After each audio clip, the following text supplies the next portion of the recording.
పాప పురుషుల గురించి మర్చిపోండి. ఒక సైంటిఫిక్ రీజన్ చెప్తాను. ఏదైతే నేను ఇప్పుడు మీకు చెప్తున్నానో ఈ డిస్కవరీ కోసం సైంటిస్ట్కి నోబెల్ ప్రైజ్ వచ్చింది 2009లో. బాగా ఆలకించండి. మన శరీరంలో డిఎన్ఏ ఉంటుంది. డిఎన్ఏ గురించి అందరికీ తెలుసు. ఈ డిఎన్ఏలో కొన్ని థ్రెడ్స్ లాగా ఉంటాయి. ఎలా అయితే దారంలో ఎలా స్ట్రాండ్స్ ఉంటాయి, అలా ఈ డిఎన్ఏలో కొన్ని స్ట్రాండ్స్ ఉంటాయి. ఈ స్ట్రాండ్స్ ఎందుకు ఇంపార్టెంట్ అంటే, ఈ డిఎన్ఏ స్ట్రాండ్స్ మన శరీరం గురించి జెనెటిక్ ఇన్ఫర్మేషన్ని క్యారీ చేస్తుంది.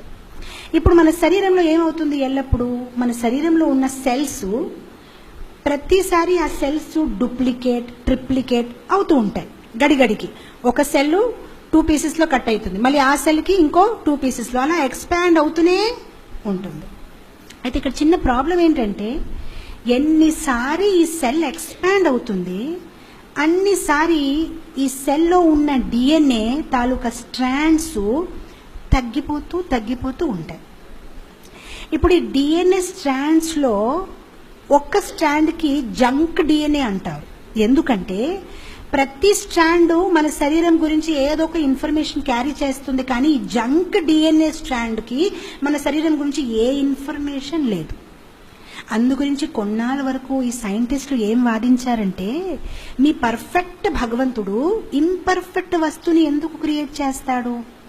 ప్రతి డిఎన్ఏ స్ట్రాండ్ ఇన్ఫర్మేషన్ క్యారీ చేయాలి శరీరం గురించి, మళ్ళీ ఈ ఒక్క డిఎన్ఏ స్ట్రాండ్ ఎందుకు మిగిలింది? అయితే మీ పర్ఫెక్ట్ భగవంతుడు పర్ఫెక్ట్ కాడు.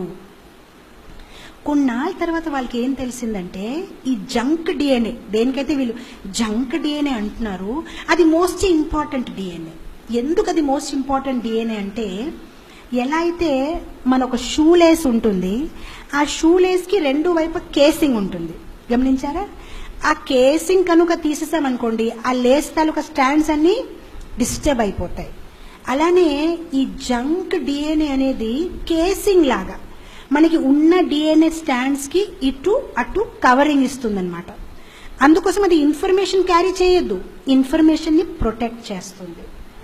అయితే ఈ సైంటిస్ట్ ఏం డిస్కవర్ చేశారంటే, ఈ సెల్స్ ఇలా ట్రిప్లికేట్, డూప్లికేట్ అవుతూ ఉంటే ఈ డిఎన్ఏ స్ట్రాండ్స్ కూడా డూప్లికేట్, ట్రిప్లికేట్ అవుతున్నారు. కానీ ప్రతిసారి ట్రిప్లికేట్, డూప్లికేట్ అయినప్పుడు ఈ జంక్ డిఎన్ఏ తాలూకా సగం భాగం పోతుంది. సో ఒకసారి అయింది, 2 సార్లు అయింది, 40 to 80 టైమ్స్ అయినప్పటికీ ఈ జంక్ డిఎన్ఏ పూర్తిగా పోతుంది. ఎప్పుడైతే ఇది పూర్తిగా పోతుంది, సెల్ చనిపోతుంది. పర్సన్ చావుకి దగ్గర అవుతాడు, చనిపోతాడు. సో వాళ్ళు అర్థం చేసుకున్నారు, ఓహో ఎన్నిసారి ఈ సెల్ డూప్లికేట్, ట్రిప్లికేట్ అవుతే ఈ జంక్ డిఎన్ఏ వెళ్ళిపోతుంది. ఇప్పుడు వాళ్ళు ఒక డిస్కవర్ చేశారు, ఈ జంక్ డిఎన్ఏ కనుక కాపాడగలితే, ఈ సెల్ ట్రిప్లికేట్, డూప్లికేట్ ప్రాసెస్ని మనము కొంచెం స్పీడ్ తగ్గించగలితే జీవితకాలం పెరగగలుగుతాం. లాంగెవిటీ, ఎక్కువ కాలం బ్రతకగలుగుతారు. సో ఇప్పుడు ఎవరైనా ఎక్కువ కాలం బ్రతకోవాలంటే వాళ్ళు జంక్ డిఎన్ఏని వాళ్ళు కాపాడాలి. అండ్ ఈ సెల్ ట్రిప్లికేట్, డూప్లికేట్ ప్రాసెస్ని కొంచెం స్లో చేయాలి. మళ్ళీ డిస్కవర్ చేస్తున్నారు, ఎలా ఎలా ఎలా దీన్ని స్లో చేస్తారు. అప్పుడు వాళ్ళకి అర్థమైంది, శరీరంలో క్యాలరీ ఇంటేక్ తగ్గిస్తే, అంటే ఆహారం తగ్గిస్తే ఈ cell duplicate, triplicate process slow అయిపోతుంది అనమాట. సో వీళ్ళన్నారు, వావ్ గొప్ప డిస్కవరీ. అయితే ఆహారం తగ్గితే ఎక్కువ కాలం బ్రతుకోగలుగుతారు. అండ్ ఒకవేళ ఈ సెల్ డూప్లికేట్, ట్రిప్లికేట్ చేసినప్పుడు కూడా ఈ జంక్ డిఎన్ఏ పీసెస్ వెళ్తాయి, కానీ ఈసారి కొంచెం కొంచెం వెళ్తాయి, పెద్ద పెద్ద చంక్లు వెళ్ళదు. సో వాళ్ళు ఒక ఎక్స్పెరిమెంట్ చేశారు. 15 మంది స్టూడెంట్స్కి రోజు తక్కువ తక్కువ ఆహారం పెట్టారు. 15 డేస్ తర్వాత అదంతా రికార్డ్ చేశారు. వాళ్ళ ఎక్స్పెరిమెంట్ సక్సెస్ఫుల్ అయింది. క్యాలరీ ఇంటేక్, ఆహారం తగ్గితే ఈ సెల్ ట్రిప్లికేషన్ అనేది తగ్గిపోయింది. అండ్ ఆ జంక్ డిఎన్ఏ కూడా చాలా తక్కువ మాత్రలో బయటికి వెళ్తుంది. కానీ ఒక ప్రాబ్లం వచ్చింది. ఈ 15 రోజులు తక్కువ ఆహారం తినడం వల్ల వీళ్ళకి వీక్నెస్ వచ్చేసి మేము ఇలా చేయలేమని మళ్ళీ ఆహారం తినడం, మామూలు ఆహారం తినడం మొదలుపెట్టారు. మళ్ళీ ఎక్స్పెరిమెంట్ చేశారు. కొన్నాళ్ళు ఎక్స్పెరిమెంట్ చేసిన తర్వాత వాళ్ళకి ఏమర్థమైందంటే, ఎవరైతే సాత్విక్ ఆహారం తీసుకుంటారు, ఎవరైతే మాంసాహారం చెయ్యరు, ఎవరైతే సాత్విక్ భోజనం తింటారు, ఎవరైతే మత్తుపానీయాలు సేవించరు, ఎవరైతే గుడ్ సాత్విక్ హ్యాబిట్స్లో ఉన్నారు, వాళ్ళ ఒక సెల్ డూప్లికేట్ ప్రాసెస్ చాలా స్లోగా అవుతుంది. వాళ్ళు ఎక్కువ కాలం బ్రతుకుంటారు, అందంగా కనిపిస్తారు, యంగ్గా కనిపిస్తారు, హెల్దీగా ఉంటారు, వాళ్ళకి రోగాలు ఉండవు. మరి కొన్నాళ్ళు ఎక్స్పెరిమెంట్ చేసిన తర్వాత వాళ్ళకి ఏమర్థమైందంటే ఈ సెల్ డూప్లికేషన్ ప్రాసెస్ అనేది మనం తగ్గించాలంటే, ఈ జంక్ డిఎన్ఏ అనేది మనము వేస్ట్ అవ్వకుండా తగ్గించాలనుకుంటే ప్రతి 2 వీక్స్కి ఒక్కసారి 36 hours ఫాస్టింగ్ చెయ్యాలి. దానికి కృష్ణుడు ఏకాదశి అని పేరిచ్చారు. మనం నమ్మము. మనకు అన్నికి ఇంటెలిజెంట్ పీపుల్ కదా, సైన్స్ కావాలి. కానీ సైంటిస్ట్ వాళ్ళు మూర్ఖులు, చాలా టైం తీసుకుంటారు వాళ్ళంతా ఎక్స్ప్లెయిన్ చేయాలంటే, అప్పటికల్లా మనం పోతాం. అందుకోసం శాస్త్రాన్ని ఫాలో చేయాలి.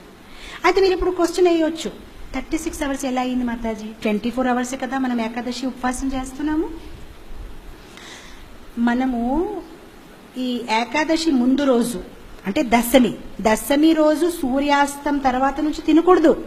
మనం ఏం చేస్తాం, రాత్రి 9:30 10 గంటలకల్లా తినే ఇంకా కొంచెం రైస్ తీసుకోలే ఏకాదశి. మా డివోటీస్ అయితే మరీ ఇంకా కొంచెం రేపు ఏకాదశి మాతో తినండి. ఏకాదశి కరెక్ట్గా ఫాలో చేయాలంటే దశమి రోజు ఒక పూట తినాలి, మళ్ళీ ద్వాదశి రోజు ఒక పూటే తినాలి. అండ్ అది కూడా దశమి రోజు సూర్యాస్తం నుంచి తినడం మానేసి మళ్ళీ ఏకాదశి మరుసటి రోజు ద్వాదశి రోజు సూర్య ఉదయం అయినప్పటికీ తింటాం. ఇక్కడ 12 hours అండ్ 24 36 hours. అయితే ఇంత అండ్ దీనికే వాళ్ళకి నోబెల్ ప్రైజ్ వచ్చింది 2009లో. I think Krishnamurthy Thomas somebody 2009లో.